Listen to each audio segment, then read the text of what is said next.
have Canada making our cars. We want to make our cars. Oh, it's a phone call. Do you mind? Hello? Okay, it's only a congressman. Today, we're diving deep into something that's kinda wild, but also makes a lot of sense. Imagine this: Canada making our cars. Yeah, you heard me right. Our cars, made in Canada. But hold up, before you say, wait, isn't that just outsourcing? Let's break it down. Because the way things have been going, maybe it's about time we rethink where and how we make stuff that actually matters.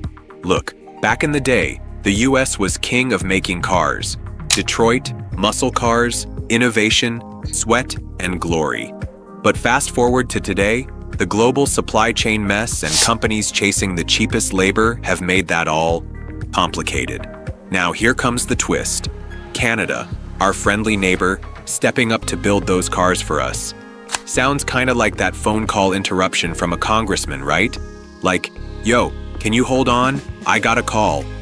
Except this call might just be the future. Speaking of calls, let me drop some Trump tea. You know Donald J. Trump, two-term US president, business mogul, reality TV star, and apparently now a telecom dude. Yeah, he's not just chillin'. He's got his fingers in a bunch of pies, including this new Trump mobile thing. And get this, it's not just a phone plan, it's a whole vibe. Trump's rolling out gold smartphones, decked out with the American flag, for like $768 Aussie dollars. The phone rocks Android 15, a 6.88-inch display, a 50mm camera, and a battery beast that can last 20 hours. Basically, mid-range, but with that Trump brand swagger. But wait, it gets juicier. This Trump Mobile?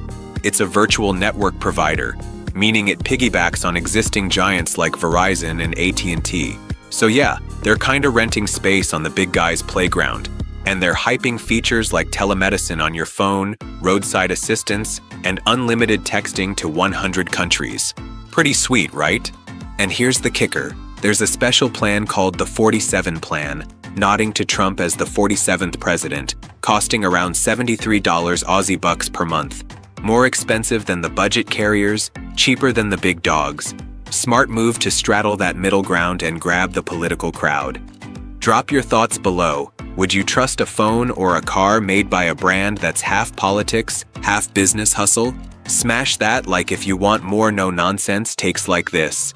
And don't forget to subscribe, because we keep it real, we keep it raw. Peace out.